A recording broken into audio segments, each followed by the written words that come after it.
Hi there, I'm Philip Amblesprout, Nomalugis extraordinaire, and currently stuck in hell. You're listening to Campaign Spotlight, and I can't wait to listen to it when I get back to the material plane. Enjoy. Hey there, auguries of innocence. Welcome to another episode of Campaign Spotlight. This week, we'll be chatting with Kit about incorporating deeply personal backstories for characters in a campaign with a vast cosmic scale. Let's roll initiative.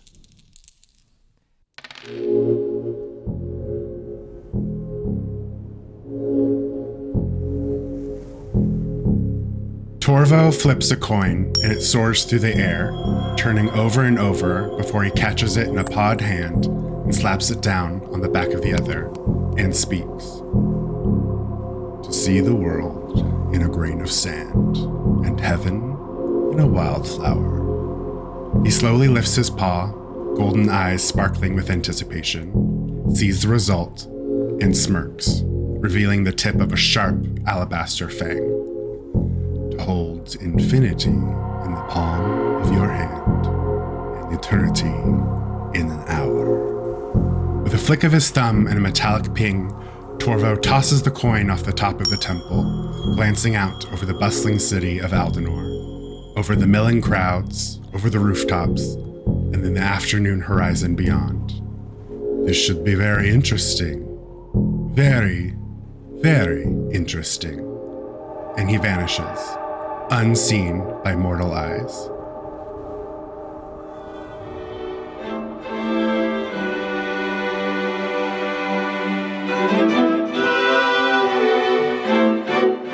It is the third day of the Heroes Festival, an annual celebration in the Exalted North celebrating the banishing of the Three Fathers, when a fated group of adventurers known now as Manus Populi liberated the land and restored hope, ushering in a new age for the people. Strings of multicolored lights and lanterns are strung from rooftop to rooftop, and children dash between the crowds holding sticky and sweet-looking confections. The air is filled with the smell of delectable foods and a cacophony of music.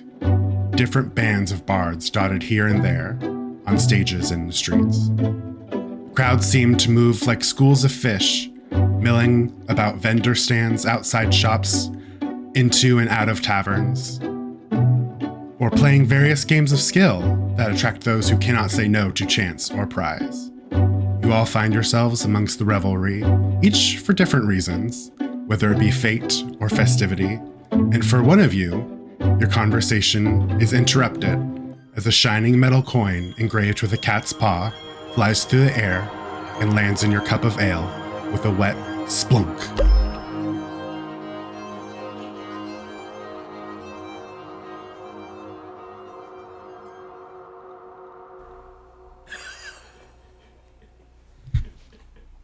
And that is how Into Serene starts.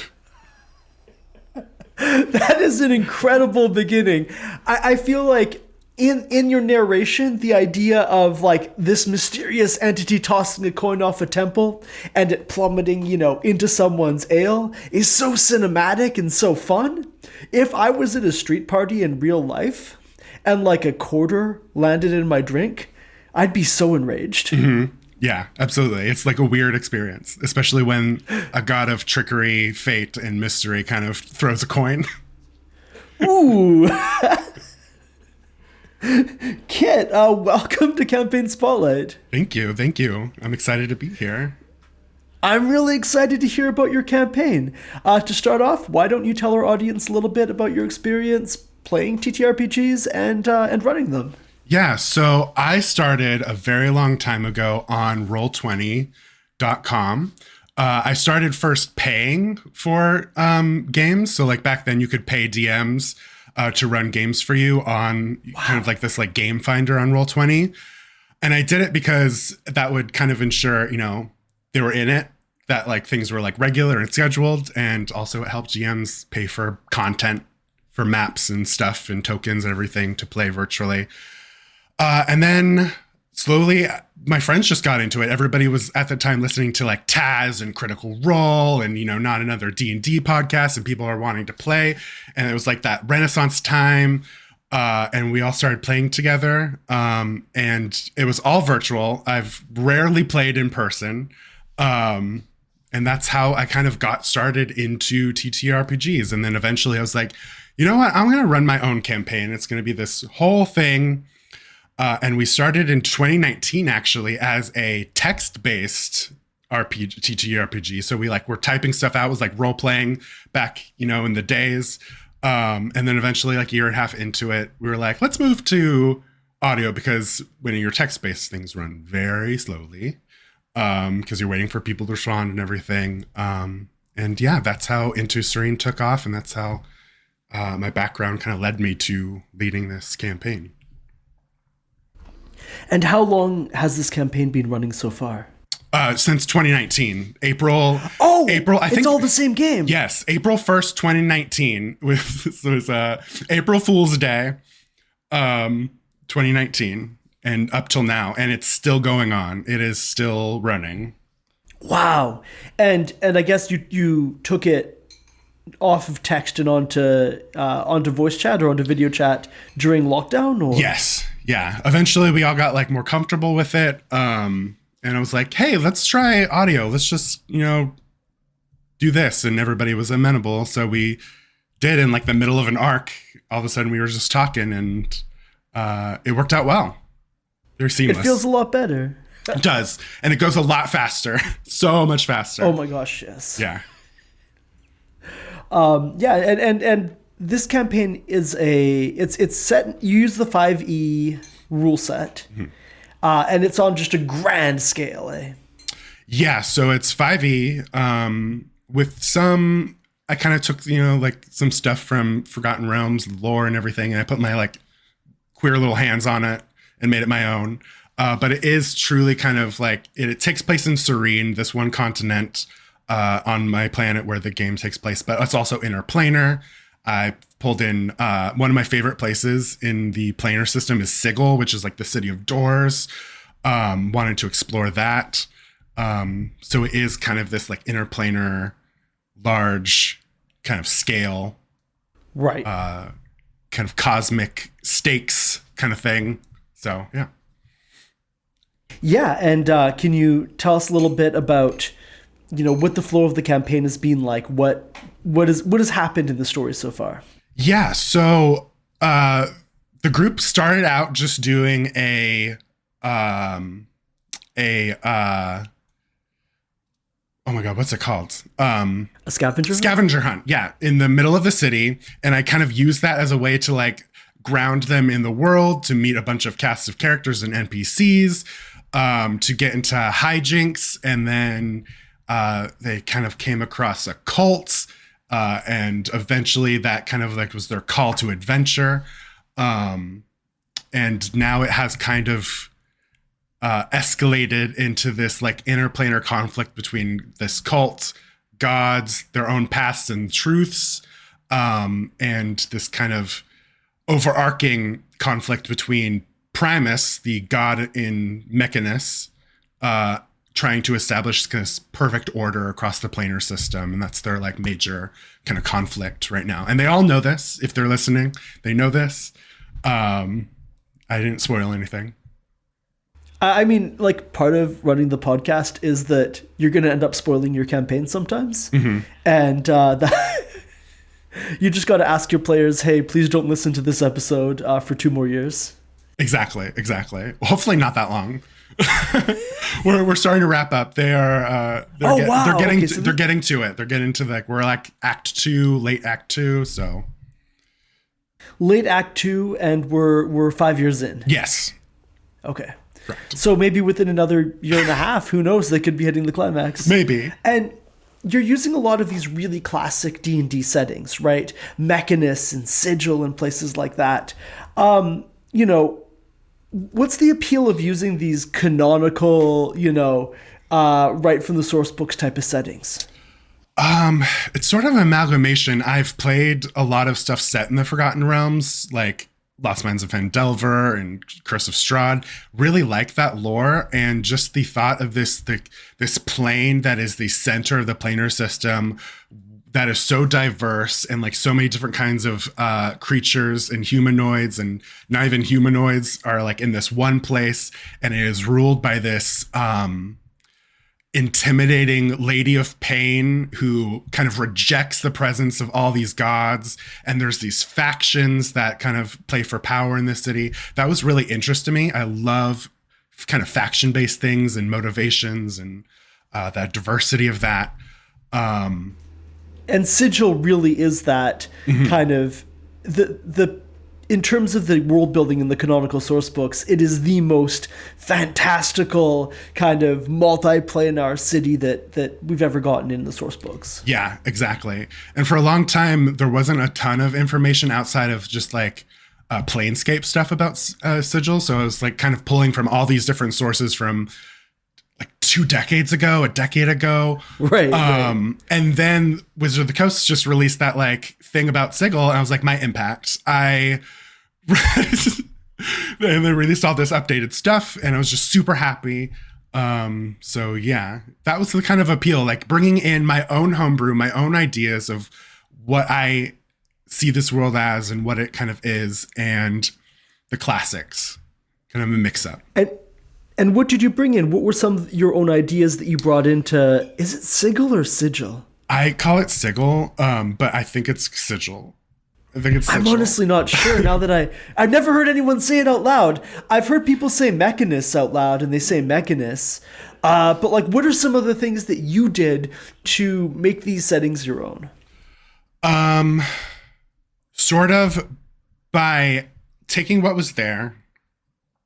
And so like, this is a good example. A common thread between a lot of my players is their parents were part of the Fraternity of Order, which is a faction that was in Sigil, let's just call it Sigil, and were kind of banished from Sigil and centered in Mechanus. And that was kind of the through line for a lot of our players. And I kind of like took this order and I was like, okay, what if this was an order that attracted people that were like looking for the secrets of the interplanar system, the universe, the cosmos,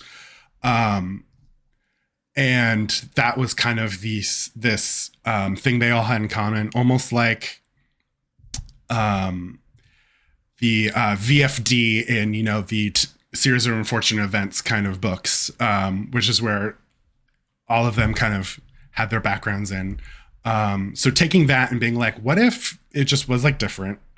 Right. What if the people in that order had different motivations and then they left, and that was kind of the crux of this this conflict in this world. So one of the things that my players have been trying to find is one of the players' father. Pathos, he's a warforged. His father is Magni, who was a grand artificer who created Pathos. And he also created this orrery that Primus was using that was powered by these batteries.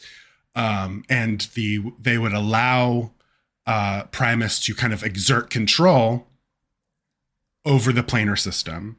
And Magni kind of realized this and left and kind of disappeared from the world. And then Pathos is kind of trying to find his dad, and he's thrust into this kind of like world that he did not know anything about. And a world that he didn't know anything about, and also this kind of fate of the multiverse level conflict. Exactly.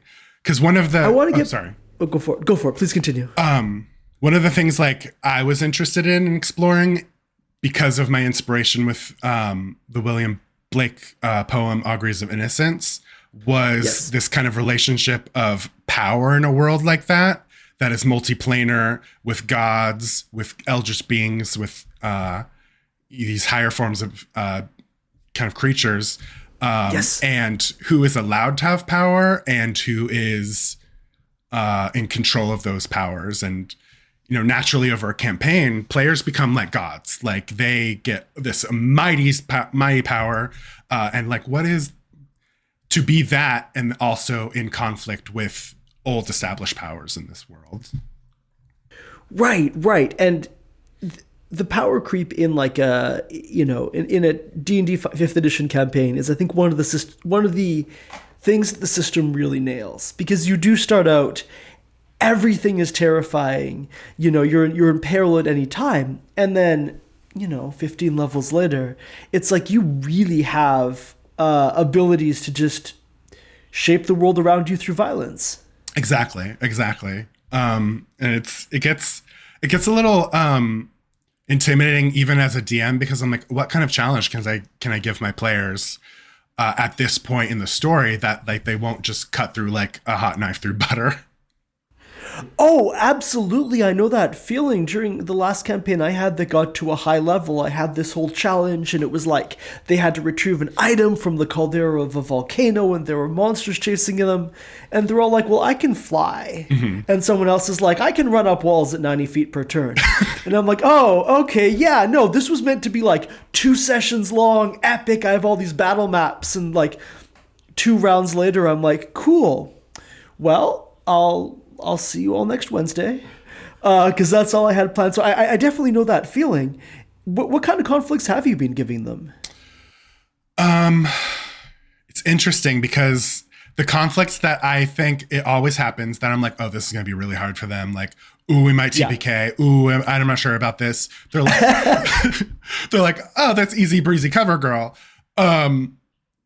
I don't know. Can I say that? That's easy breezy. We're not sponsored. Wait. Hey, by the time this episode comes out, CoverGirl might be our sponsor. Awesome. Amazing. And then the ones that I'm like, oh, this is just like a little, speed bump into like the next stuff becomes fatal. Like we had a character death early on, that has led to one of my players playing another player. Fortunately, he is my boyfriend, so like there was not bad blood, and he loves making characters, so that was okay.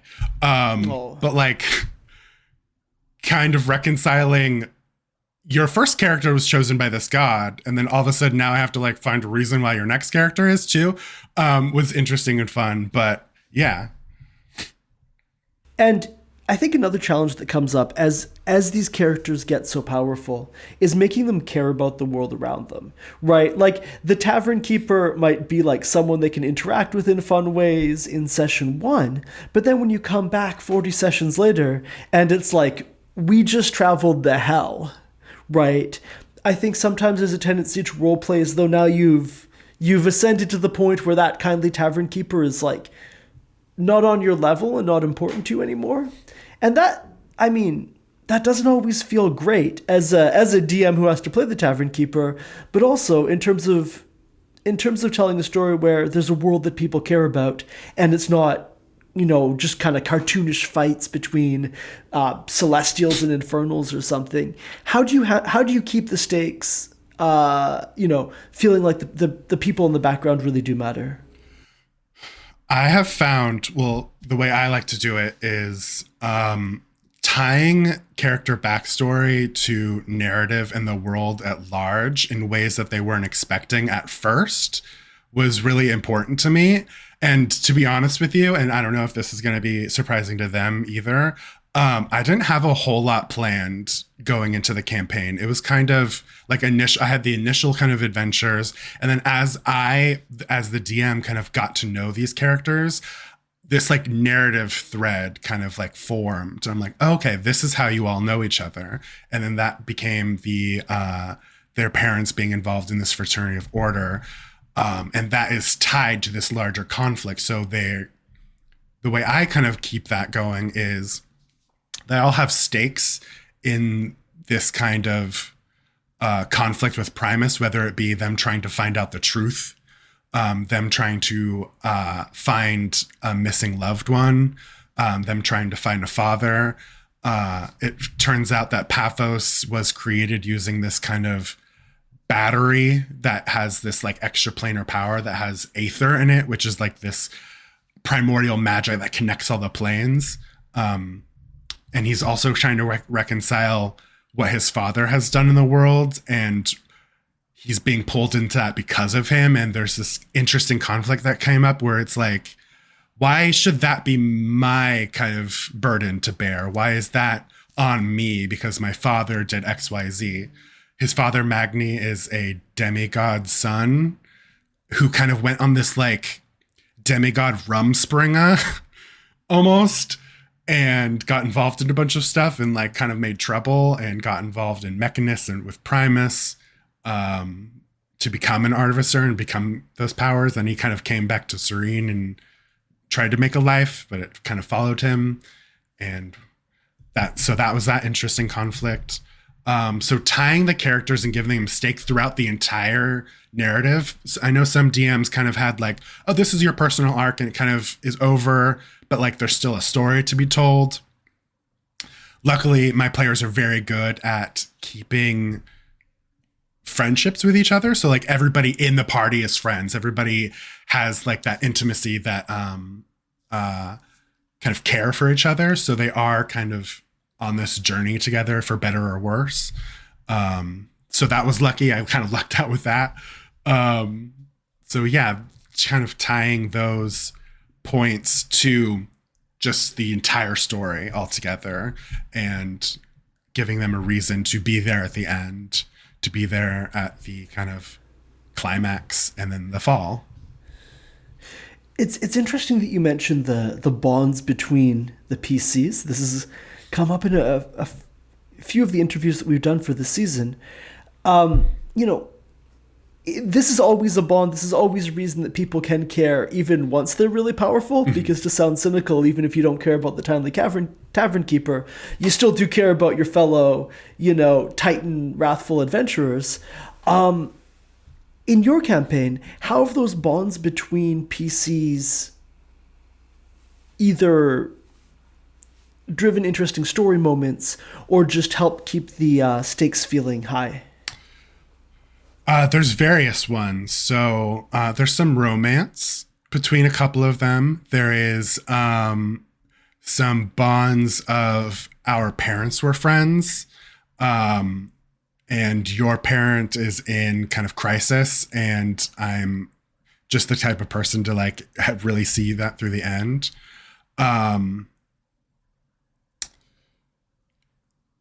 And my players are very good at kind of like role playing amongst themselves. One of my favorite moments is as a DM is just being able to like mute my mic and just let them go. And then like 20-30 minutes pass by and they're just all talking amongst each other. And that's the time that I also take notes. You're like, oh, you think that's going to happen? Okay, that's interesting. And also get ideas for like stuff I want to do because of that. So yeah, creating those moments and creating moments where other players can see one of their friends be vulnerable or kind of like realize something. For one of the characters, everybody was together when he found out that he had died before as a child. So he's a warlock. His patron is his mother, quote unquote, but it's this woman, this eldritch being who lives in a mirror. And when he was a child, he had two fathers who were adventurers who got in conflict with this one character villain in the story named Lord Venric. And the character Honesty came down the stairs one night and Venric was there, and there's kind of this conflict and this explosion happened, and he died as a child. And this being in this mirror is a being of kind of like motherly energy, who is like a friend to Honesty as a child, imaginary friend his father sought, and she kind of took him and created this like reflection of him. And they all, during an arc, were at this house where it happened, and they found in the basement kind of Honesty's grave, effectively, and all these memories came flooding back. And so like creating those moments of vulnerability all together as a group rather than separate, I think really helps kind of establish that foundation, that bond between all of them, because then people are like, oh, I care about you. I want to see this through. I want to find out what happened to your father. I want to help you get revenge against Lord Venric or this person in your life, to kind of find those bonds of understanding and those bonds of mutual care and sometimes love, actually. Yeah. let's set aside the whole our child exploded and buried sorry. in the basement thing. Because you know that I don't know, this is something that I guess happens in fantasy worlds. Anyway, how did the other PCs respond in that moment, right? So this is a moment where one of the PCs is fully center stage. Mm-hmm. And you're telling a story that is really targeted at one person. How are the other PCs interacting, responding, especially because this is a campaign over voice, where you really have to, you can't use body language or something to make someone the focus. They actually have to unmute themselves and participate. What did that look like? So because it's kind of over voice and everything, and we're not even playing with cameras on either, so it's like completely vocal. It's kind of my job as a DM to facilitate kind of like emotional check-ins almost at that point. Like, what is Honesty feeling? And then Honesty kind of says what he's doing. And then, like, how does Pathos react to that? How does Lysarid react to that? What is this character doing right now as, Honesty is kind of standing over this moment as these like memories come flooding back to him. And because of they're saying their reaction, that player is able to also react to those things and kind of bring them into the moment with Honesty. I don't think it was a moment exclusively of this person's completely alone, but kind of doing the job as a DM to bring everybody into it, rather than have it moment and then they like move on. And then maybe there's a moment at the tavern later where it's kind of talked about, but we were all crying, even me. So it was like this like huge moment, and people were thankfully stepping into it rather than stepping out of it. And if somebody wanted to step out of it, they totally could. Totally fine. They didn't have to participate, but yeah. That's honestly really beautiful. And I think that this approach of, pausing and saying, hey, what is everyone doing in this moment, can really help. First off, for people who, are in the room, but probably aren't going to be vocally saying anything. Mm-hmm. But second off, for the player who's just received, a character moment, a revelation that requires them to roleplay some kind of intensive response to. Sometimes that can be really difficult in the moment. Yeah. To come up with something that is going to feel appropriate for what the DM has just given you, also feel like it's going to be like entertaining for the table and move the story forward. And if you say, here's a horrible thing that happened in your past, and then everyone just kind of sits in silence and expects you to immediately respond to it, that can be really daunting.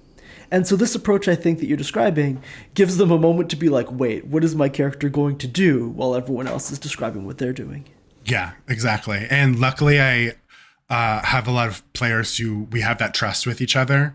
I think that's also important, to have that kind of trust and that be able to feel like you can show vulnerability in those moments. Because sometimes with strangers you don't, or maybe you're just not that kind of person, and that's totally fine. But luckily there was that kind of bond of trust and understanding between all of us at that point in the game. Right. I mean, there are tables where no one ever talks in character. Mm-hmm. Everyone always just says, oh yeah, my guy does this and this. And which is kind of diametrically opposed to your kind of table where people are crying in real life when their characters are also crying. Yeah. And then when the session is over, kind of doing a check-in and talking about it and like kind of debriefing, especially with something as heavy as like child death. Not every moment has been that heavy, but... And have you ever received feedback during those check-in sessions where someone says like, that was too much, or like that was just too heavy for this game we're all playing together?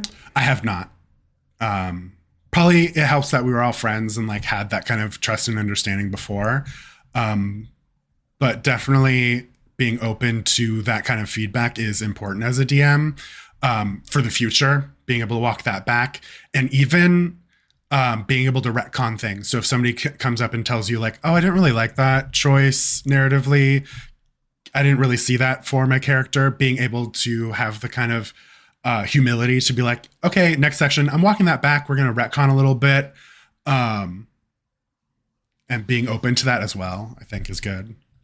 Can you give any examples of when that's happened in this campaign? Very, very low stakes. Very low stakes. Sure. My characters were in Sigil, and they went to like a pet shop, and they got a bunch of pets. Like a lot of pets, like a lot of very interesting pets.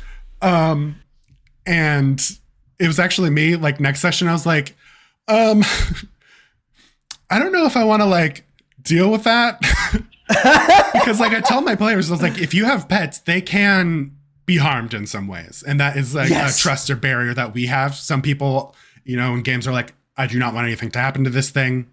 That's a table decision. So I was like, just in the grand scheme of where you guys are going and the vibe of this campaign, like I'm going to walk that back. And they were totally like open to that concept. And I think also maybe they were like, oh, we can't have all these pets.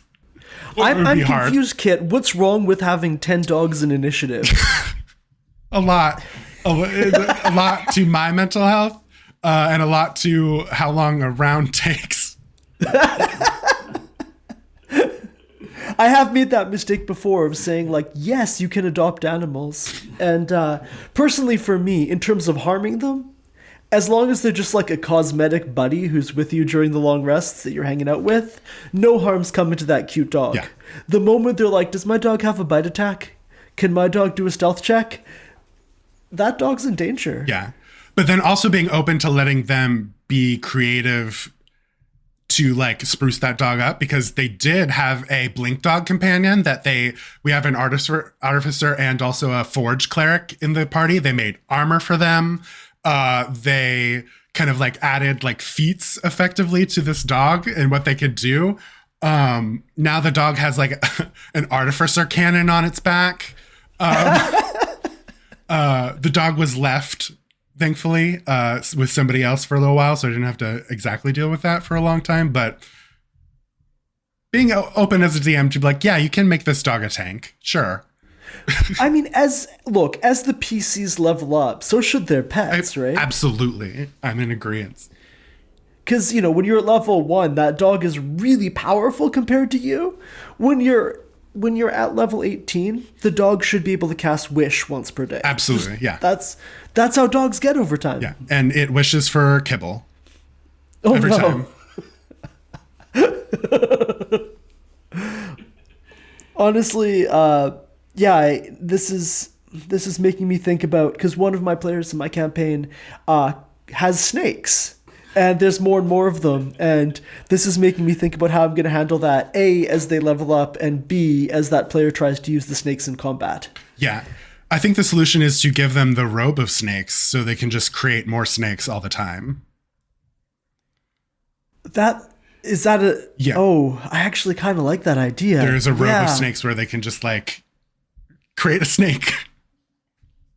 Like a Pokemon, just like go. All right, next Monday during my next session, I'm gonna implement that. And if it backfires horribly when this episode comes out, we'll put a disclaimer up top. Don't trust Kit. Terrible advice. Good luck with that. Yeah, so if you're listening to this episode and there was a disclaimer up top where Riley and I were just like trash talking the guest, now you know why. It's because of this robe of snakes. I won't be offended. So you've described some ways that you've created these really, to get back to the actual campaign and away from the pets. Yes. You've created a situation where the PCs are tied in pretty deeply to the world, right? And you mentioned that some of them it's like a parental bond or something of that nature. Was that all planned out before the campaign started? No. It kind of manifested as I learned more about these characters and as they kind of like interacted with the world. When I was introducing them to it, I asked them to kind of keep it background light, put, bullet points of what kind of is your character and their motivations and everything. Nobody came to me with, 10 pages of backstory, which is also totally okay. But I didn't have a lot planned, so I was like, give me ideas too. So it kind of grew into that space. It started with Paphos's dad, and then it kind of bled into Honesty's dad, and like Lacerid's mom was also part of this order. So yeah, that's how that manifested, like naturally, just as the stakes grew and grew. And those bonds really were through their parents. Yes, insofar as like their parents are the reason why they're kind of being forced into this thing. This like very parental theme started popping up in the campaign that was totally not planned. But I find that interesting as having a table of players who are all queer, who have all experienced this like found family. Yeah. Yeah, because at a lot of predominantly queer tables, players aren't as interested, I found, in the idea of family, birthright, lineage determining your destiny, right? This idea that you're part of this like unbroken chain of parent-child, and that's where your power or your importance to the world comes from. But it sounds like in this game, you did stumble upon that sort of setup. Yeah, and then seeing how the players are reacting to that, and either they're like, well, most of them are pissed. Most of them are pissed at their parents, rightfully so. But yeah, that was just interesting, and it was not planned at all, and it just sort of manifested. I was like, all right, here we go. And so you made these reveals that it was the parents. Yes. And were the responses initially they were pissed off at their parents, or did they, were they initially intrigued, and then as they came to learn, their perception curdled? It was intrigue at first, and then as they kind of learned that their parents were not infallible, that they messed up, that their actions kind of like led to their being in this situation. There's like some sourness, but there's also this like mingling desire to save and help. So that's also interesting, and that's going to come to a head soon. Wink, wink, players. So I'm very excited. They haven't confronted their parents yet. Paphos has. They found Magni. Magni is currently sick. And only a wish can cure the sickness. So they are dealing with that, trying to find one. So they found one, and then Honesty has kind of learned that one of his fathers is kind of under the control of this Lord Venric character, this villain, and they have fought him before. Before one of our other characters who's not Honesty used this like time object to turn back time to before the fight. So like contending with being in battle and combat with your dad who's trying to kill you, who doesn't know who you are. And then all of a sudden that ends and you're like, well, that happened. So that was interesting. But knowing the truth of that and where he is, kind of thing, it's led to really interesting moments. And it sounds like that is, for each of these characters, kind of a climactic moment is going to be that confrontation with the parent that drew them into the story. How do you keep their arc going beyond that, right? Because at some point, you've given them the most meaningful moment of their character growth. Is it all just battle mechanics and grim determination beyond that moment? Or what is it that's keeping them, in the story personally? For people like Paphos, their father still has this desire to stop Primus and what he's doing. So there's this conflict of having that moment of revelation, finding your father again, learning all these things, contending with being brought into his problems. But there's also this entity that is trying to create perfect order in this planar system, the cosmic system. And you should care about it too, because we're all part of this kind of ecosystem. And there's that kind of drive. For me, it's not so much that this like emotional moment of revelation is the finality of it, but is the kind of thing that leads to the end. They have choices to make. They have consequences to suffer down the road, and that's still very much going for a lot of them. And then also the aspect of like their parents kind of like humbly asking them to continue on this path, to help them. So that's been a fun moment to kind of, not as an authority figure, but as this like person asking for help almost. So I think that's what keeps them going a lot of times. And I'm hoping they all seem very much into it, but there have been moments where like somebody has been like, I want to stop this, I don't want to do this anymore. Right.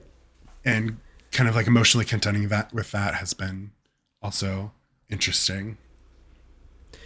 And do you as a DM just let those moments play out, or are you giving them some external impetus to feel motivated again, to get back into it? Well, after my panic subsides as a DM and being like, oh, does this person want to re-roll a character or something?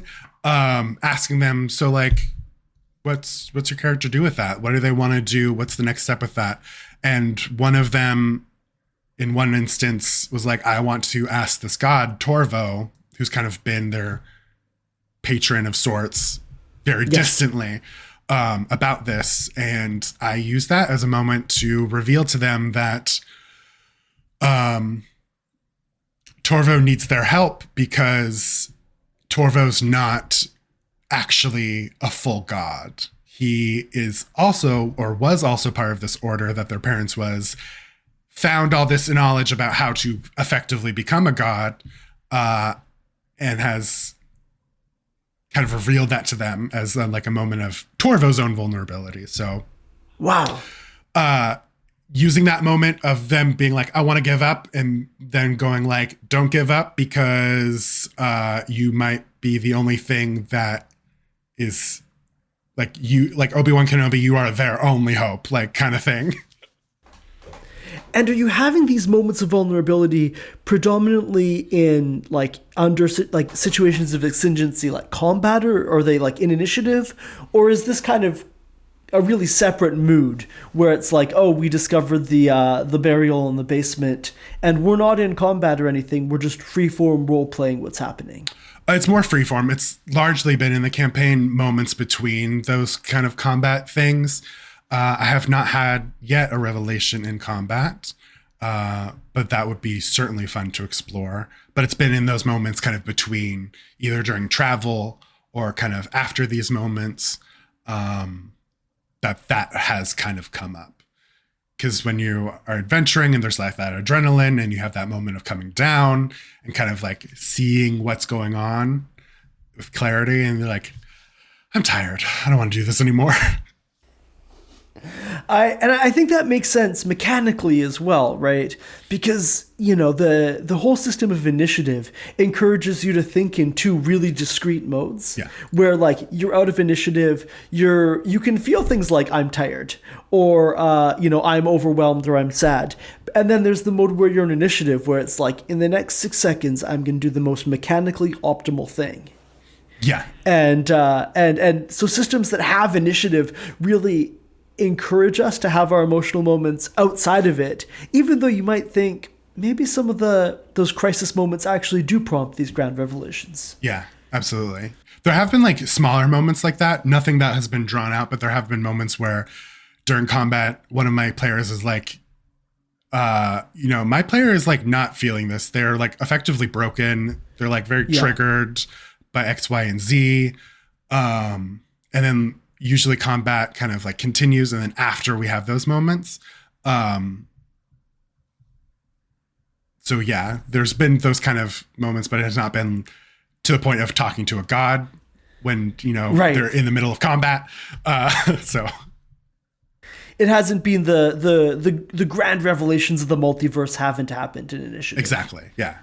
Or not yet anyway. And it's happened out of it. And I almost like am unsure of that as a DM, like even talking about it right now, because I want to give credence and time to that kind of moment, and the gravitas it needs. And I know other people are like, we're fighting, like they're in that headspace of a battle while they're like strategizing and everything. They're looking over their magic items, like how many charges of this do I have? How many, that kind of thing. So yeah, And I think there is something cinematic about grand reveals happening during, you know, intense combat.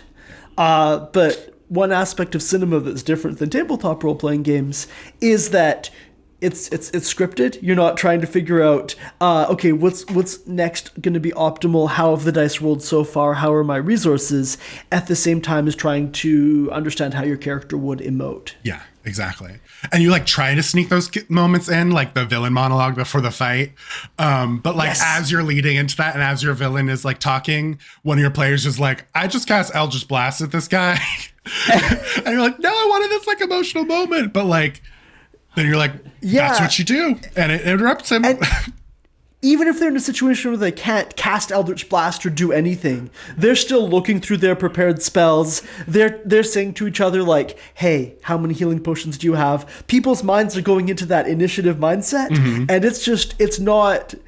they're not writing down like, it all started many years ago, and they're not taking notes on as you have the villain read the wiki page to them. Yeah. But also part of that is funny because the villain will mention something, and after the fight, one of the players will be like, wait, they mentioned XYZ while the villain is like dead on the ground. Somebody's already searching them, investigation checking what magic items they have. It's those moments are also funny. So I'll take it. I'll take Absolutely. both. I'll take both. What you're describing here, the situation where you're really building these intimate personal moments and like deeply personal for your characters, and then having the other PCs, interact with it in the moment and really setting aside time. This sounds like it's working really well at a table where everyone has known each other for many years. And because you're playing with a lot of quite close friends, right? Yeah, very close friends. And at this point, you've been playing together for half a decade, so there's that familiarity. Oh, wow. I didn't even think about that. Yeah, this campaign has been going on like when as a fraction of your lifetime. It's been, these are people that you've really interacted with a lot. Yeah. How would you implement something like this, or what advice would you give to people who were listening, who are thinking, I want to have more personal moments. I want my characters to feel, tied in like that with the world. But we're not all, friends of many, many years, and we don't all really know each other's emotional responses. That's a really good question. I think the way I approach new people is in like kind of that setting where you're going to be telling stories together. You're going to be playing characters together. You're going to have potentially emotional moments together, is bring your players into planning the campaign as much as possible all together at the same time. Some people do like one-on-ones before the campaign, but really have like a session 0 with everybody at the table to talk about comfort, to talk about limits, to talk about sometimes triggers or things you want to stay away from. That way, everybody at that table gets to know each other before the campaign and the story even happens. Get them to talk about their characters a little bit more. Get them to be like, do any of you want to have some sort of connection? So foster that kind of those ties immediately all together. There is no perfect formula, unfortunately. Some people that is just like doesn't jazz. Spend time together, even if you can outside of the game, whether it's talking on Discord or playing games. Before each session, just shoot the shit, talk to each other. Like, how was your weekend? Don't jump right into it. That is going to be something you need to build up over time. It's not automatically going to happen if you have this amazing session 0 and there's all this chemistry. Even during the game, the first few sessions, sometimes even the first year, people are going to be getting used to each other. They're going to be used to their characters and interactions. So I would say like lead from bond building first between people, and then that will naturally bleed into, I think, bond building between characters. I really like that advice. And I think it is difficult sometimes because fundamentally when you find friends who are wanting to play in the campaign, they want to get right into playing and saying, okay, you're all coming over for 3.5 hours and we're going to talk about what we don't want to interact with in a game and about our characters can just be difficult. As can saying, you know, we're all sitting down and for the first 15 minutes we're just going to talk about our weekends, because in my experience anyway, people want to just dive right in. They're finally in a long running campaign and they want to make the most out of it. Yeah. And so I think this it is tough to do, but I think you're right. Ultimately that's the part of the DM's job. Like as you know, I know we're supposed to say, oh, the DM is a player too, but ultimately you do have a little bit of a different responsibility in terms of making sure that everyone else is going to be having fun. Yeah, absolutely. So in building this, you know, kind of wild world where there's a whole lot of planes, you're keeping track of a whole lot of factions, it sounds like there's just a ton of NPCs at all times everywhere. Yes, correct. What is your organizational approach? How are you keeping track? Like, just logistically, how are you dealing with all that? Google Docs is my best friend. So when I introduce, even if they're like a tavern person that is just there to give them food and drink, and they ask them their name, I immediately write it down either then or after the session and kind of keep track of it. But I do have kind of a coterie of major players that I started with. It started with a scavenger hunt in a city that I kind of filled with NPCs. Some of them were old PC characters of mine. Some of them were concepts that I really liked. So building that cast automatically, and then I just keep a track of them in my notes. I have like a full character kind of doc that I'm like, this is this person's name, this is their kind of effective class, this is their race, this is what they look like. So keep that track. But there have been characters that have been like, oh my God, I totally forgot about them. And like a player mentions them and I'm like, oh God. Oh God. Luckily I have the benefit of, because we started the campaign as text, I have all of that record on Discord that I can just like search. So I'd be like, okay, that was that guy and he did this thing. But not everybody has that kind of luxury. So I like to keep notes. I like to write personally fiction. So I've learned to kind of create character docs to keep track of those things. So it's definitely a muscle that you need to kind of learn. But some people do it on the fly, and that is a superpower to me. Right, I don't get how DMs do it, right? Where they're like, oh yeah, Blorpo from 5 years ago, definitely a character that I can just remember off the top of my head. Yeah. Are there NPCs that really have followed the party on their adventures? Not maybe like literally being part of the, you know, your DMPC, but are there NPCs that have stuck it around for a long time, leveled up, kind of had emotional experiences with the party as well? Not with them, but in their proximity that my players don't know about yet. Oh, suspenseful. Can you give us any hints? Bearing in mind that we promised that we'll set this up so your players and only your players cannot download this Absolutely. episode. I'm lying. We can't do that. There are certain light clerics that have helped our characters out long time ago, level 3. They're now level, I think 13, 14 or something, who has been on their own adventure, who might come back soon. They recently just re-met another character who came up earlier as well, who's helping in their city right now. I definitely do keep some characters on the back burner, leveling up as they level up. That's crucial, right? This is a heightened fantasy world. There's adventures going on. If other people are on their adventures, they had better be accumulating power as fast as the party. Yeah, exactly. And there's people moving around other than just the party and the big bad. Yes, correct. Who might come into play. They've also come across allies or people they've interacted with who they could, in the future, if they need to call for aid from them, they are able to help them and they won't be, level 7 because they have been experiencing life and the world as well.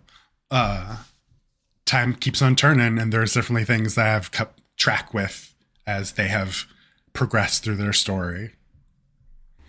And how much time has passed in game in these last 5 years? I said I would keep track of it. I made like a full calendar too, months, days, holidays. I want to say maybe 2 months, which is like wild because we have been on this journey for 5 years. So maybe 2 months, 2.5 months has passed in game. Another interesting part of that is they were in Sigil for a little bit, and like they were asking things like how much time passes in Sigil versus like the material plane, and like you have to contend with that too, which is this whole like field of like, I don't know, quantum mechanics and all this science stuff that I am not equipped to deal with. So I just, like, a day in Sigil is half a day in the material world, because in my mind, Sigil is the center of the planes. It kind of like has to contend with that. And also at the time they were in Sigil, there was like other stuff happening on the material plane that was kind of time sensitive. And I didn't want to be like, well, that passed, so you guys can't do that anymore, because I really wanted them to do it. So yeah. So about 2.5 months. 2.5 months during which they've had just like, they've unlocked the secrets of the universe, had life-changing revelations, formed these friendships that will span the centuries. It's all just happening like in maybe 10 weeks. Exactly. I love that. As it does. Honestly, yeah. Sometimes there is a 2-month period in your life where things just go really fast. Exactly. So up top during the monologue, which I absolutely loved, you mentioned you quoted William Blake. Mm-hmm. Yeah. And that poem you mentioned off mic was a big inspiration for this campaign. Can you talk a little bit more about that? Yeah. First of all, it's just one of my favorite poems ever. And just the opening lines of it were a huge inspiration to me. Just like, see the world in a grain of sand, heaven in a wildflower. To me, that was hearkening to this idea of knowing the universe in a capacity that nobody else can, but also like standing at it and having that humility to be like, I don't understand it in all of its complexities, but I'm still interested in it. Doing impossible things like holding infinity in the palm of your hand and all this time, eternity in an hour, was really interesting to me. And also the poem is about, William Blake going through these images of innocence. And one of my readings of it was that thing about power and power relationships, because there's imageries of dogs waiting at their master's gate, horses that are sick on the road who are like cursing the heavens, and thinking about, because in a lot of campaigns, PCs are against these higher powers. They're against gods. They're against liches. They're against these things that want to exert control or violence against them. And I thought that was just an interesting aspect to bring in and kind of start as a base point. To be like, this is what you're kind of up against. You're up against, infinity in the palm of your hand. You're up against eternity in an hour. And those like next 2 lines of like a robin redbreast in a cage, but it's all of heaven in a rage. Recognizing the player's own power to kind of exert control and rage and all these emotions against heaven. So that is like my own kind of English teacher perspective of it. Like English lit. What does this mean? What does this all mean? Kind of. I absolutely love that. That is, and it sounds like you have really given them that grand scope in this campaign. Yeah. Is there any other media that inspired you or that really informed how you built this game? Oh, definitely. I'm a huge fan of just fantasy fiction in general. Gaming also is a huge part of it. I love RPGs. It was RPGs like kind of Mass Effect and Dragon Age that inspired me to, everybody in those games has a personal quest that you have to go on. That kind of inspired me to bring in those personal quests into the campaign because I wanted everyone to feel part of the story. Game of Thrones was huge as like an inspiration for kind of like a gritty world where like violence does happen and, you know, there are the place for power. Or I guess A Song of Ice and Fire, I should call it, because I read the books, not so much the show itself. Yeah, so those were big inspirations to me. And then also just one of my largest inspirations were just my players, my characters, their backstories, the characters they came up with. You know, they might be listening to this and I want to tell them, like, just, they don't know how much they have influenced this campaign yet. They will, but they have influenced so much in like the direction of it. I was going to say, that's really beautiful until you said yet. And then I was going to say, well, that's kind of ominous, actually. Gotta keep them Let guessing. the record show that, you know, Kit just did a Mr. Burns hand gesture. Yes. So good luck to everyone in Kit's campaign. May the odds be Thank ever you in your so- favor. Thank you so much for coming on Campaign Spotlight. This has been, honestly, such a cool campaign to learn about, and it sounds like such a great table to play at. Thank you. Thank you so much. I'm glad to be part of this Campaign Spotlight family now. I've learned a lot from your past episodes of, you know, games that I've not played yet, systems I've not played yet. The Warhammer one was especially like very interesting. The Dungeon World ones, I've only ever played 5e and a little bit of Monster of the Week. So like, thank you guys for just having this space for people to talk about these things. That's so kind of you. This has been honestly such a fun project. Yeah. Cool. Yeah. I do have a couple like resources. I know you said inspirations, but like resources. Please, yes, absolutely. Especially playing virtually with other people. Alba Rodeo is such a great website. It is a virtual tabletop, much like kind of like Roll20, where you can like upload maps and tokens and stuff, customized tokens. There's a bunch of plugins available for it. The team behind Owlbear Rodeo is always updating it. They listen to kind of feedback from people who utilize it, the community. Shout out to all of these creators I subscribe to on Patreon who make maps like Eightfold Paper, Griffin Saddlebag, Fantasy Atlas, More of Old Press, WizGrids, paying, artists for their time. And then Kenku FM for music. Put people in the mood. Oh, absolutely. We'll link to all of those in the show notes as well. Thank you so much for sharing. Of course, them. yeah, of course. Honestly, having good fantasy music is so worth it. Especially being able to switch on a dime to create kind of atmospheres and moments. Kenku is great because I literally have playlists that are like tense moments, emotional moments, boss battle, where I could just be like click, click, click. The 3 settings for your campaign: tense, emotional, battle. Yeah, exactly.